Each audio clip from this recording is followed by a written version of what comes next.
BSc nursing करो और doctor बन जाओ। सुनने में थोड़ा अजीब लगा होगा, बट गवर्नमेंट ऑफ इंडिया ने ये अप्रूवल दे दिया है कि बीएससी नर्सिंग करने के 4 साल के बाद आपको 2 साल का एक स्पेशलाइजेशन कोर्स करना है और आप नर्स प्रैक्टिशनर कहलाओगे, जो कि दवाई भी प्रेस्क्राइब कर सकते हैं, डायग्नोस्टिक टेस्ट भी प्रेस्क्राइब कर सकते हैं।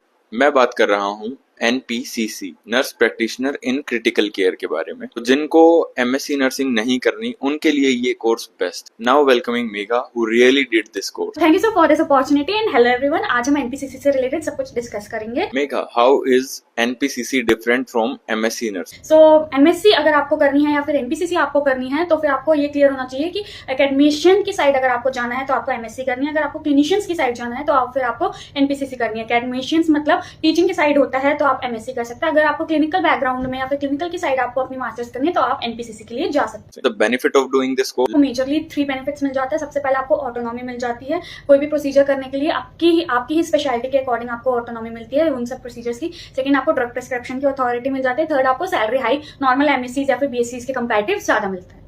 Let's talk about duration and curriculum of the course.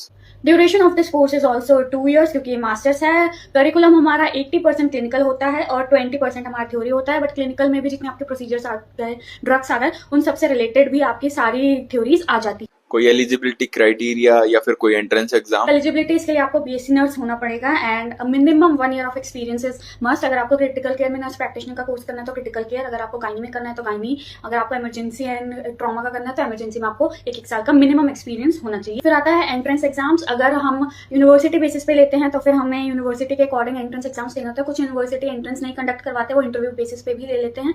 और जैसे गवर्नमेंट कुछ इंस्टीट्यूट्स है जैसे पीजीआई हो गया, तो वो अपने लेवल पे एंट्रेंस एग्जाम्स करवाते हैं। Is research compulsory in this course?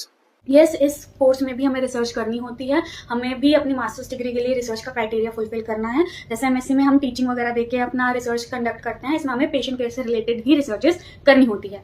अब सबसे मेन सवाल तो पूछना ही रह गया, सैलरी और स्कोप के बारे में बात कर लेते हैं।